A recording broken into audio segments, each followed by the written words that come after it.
When you think of oak, ash and beech and the wood which they produce, what thoughts do they evoke? Beauty, strength, endurance and quality. Broadleaves such as these are the source of some of the finest hardwoods, which even in today's world of high-tech materials are still highly valued. But the exact value of each piece of timber is determined by the way in which it has been produced. Here we have two pieces of wood.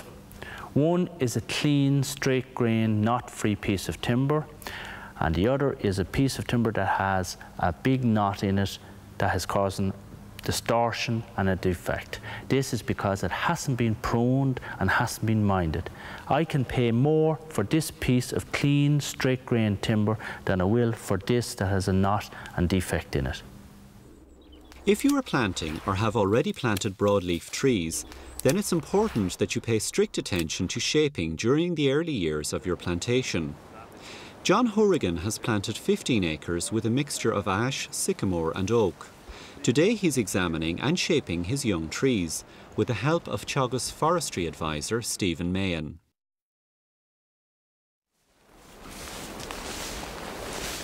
You have some beautiful trees here, John. Look at this one. Single leader, straight stem, no heavy side branches. That's exactly what you need if you want to produce high quality timber. Beautiful. Okay. To grow a commercially valuable tree like this, you must ensure that your young tree produces a single straight, dominant leading shoot. Shaping is the process of removing all competitors to this leader, and so making sure that you end up with a strong, straight tree. John, look at this side branch. Like, we definitely will have to remove this side branch, okay, you know, to make sure that the tree will grow up nice and straight. So what we'll do is we'll cut this one off, just so. By shaping the young tree, you can ensure that the tree grows with a single straight leader. This is the best way of getting the full potential from the timber. High pruning, which is a very different operation and is carried out later, refers to the removal of branches up the stem of the tree to encourage the formation of knot-free, straight-grained, high-quality timber. Factors such as frost, exposure, physical damage and insect and disease attack can all cause damage resulting in stem forking, and also in the formation of codominant shoots. These defects will reduce the quality of the trees. It's important that these forks and codominant shoots are removed. In some instances, an existing leader may have died or lost vigour. A new shoot must then be selected to take over and the dead or weak shoot removed. Here we actually have a typical example of a forked tree, John, because look what happened. The leader died off and two side shoots took over. And that's it. Okay, well surely that shouldn't really be a problem. I'd imagine the fork would be pushed up the tree. Is that true? Actually, what happens is that, you know, if you have a fork here at this height, the length of timber that you can produce and for which you'll get money, it's going to be from the fork down to saw level. Right. So you'll get very, very little for that. The production of high-quality hardwoods requires a straight trunk of at least 6 metres in length.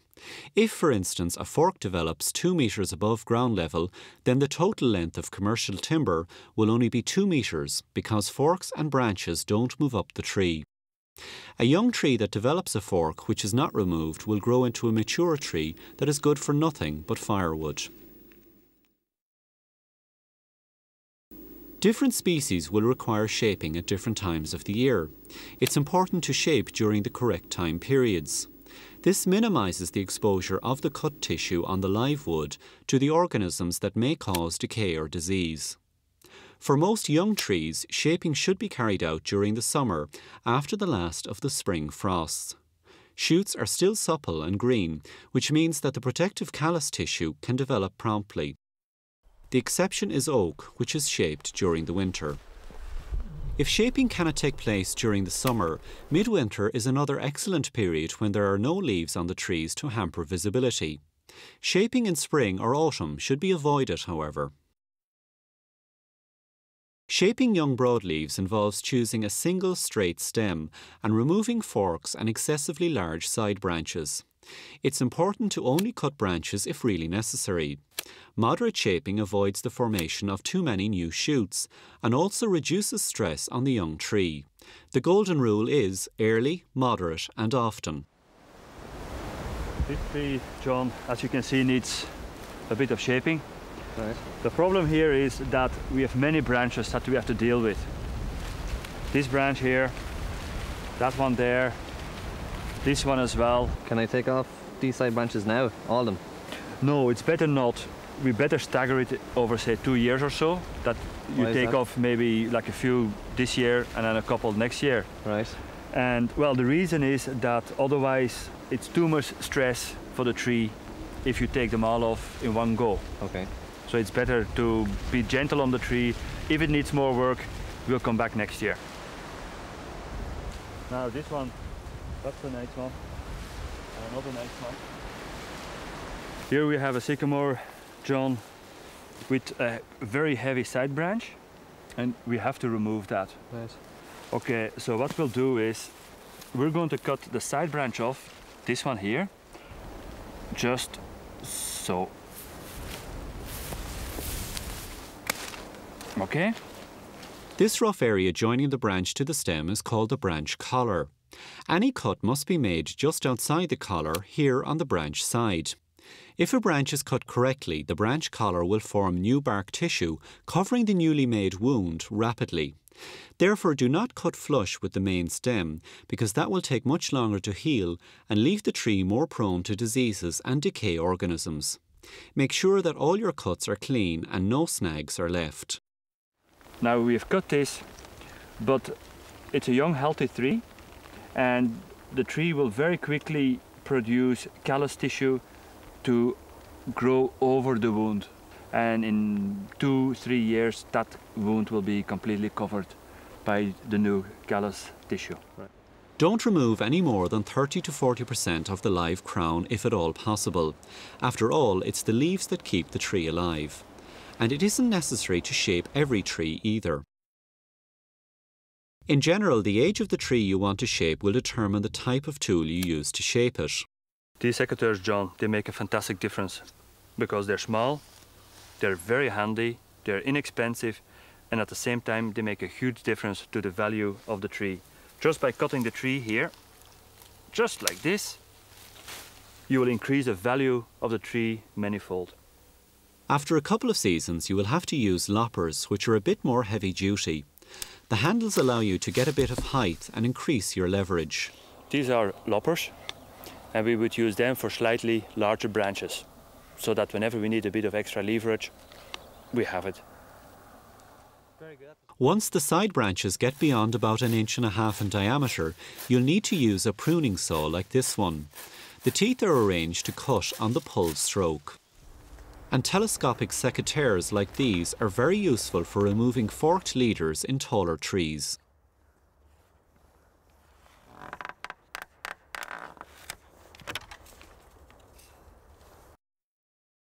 And what we have here is a grade 2 tree, a tree which the stem can be wavy, and we can see the way it's sort of twisting at the very top. It hasn't got very full apical dominance. And Grading is the classification of trees into 4 categories, depending on how well they are growing. Grading highlights the importance of shaping and estimates how successful your plantation will be. Donald Keegan, a Forest Service Inspector, has come onto this plantation to grade these young ash trees. Broadleaf trees, like the ash in this plantation, are graded into 4 different grades according to quality. That would be grade 1 to grade 4. Grade 1 is the best, the highest quality grade. This tree here, for example, would be what we would classify as a grade 1 tree. It's perfectly straight, and it's likely that it will make a final crop tree. It doesn't require any work at this stage. This is an example of a grade 2 tree. It is straight, but at the top it has 1 or 2 branches which will need to be pruned off or shaped off to make it into a grade 1 quality tree. This tree is a grade 3. You can see towards the top there it has a major fork. In addition, it has a bit of a twist down at the stem.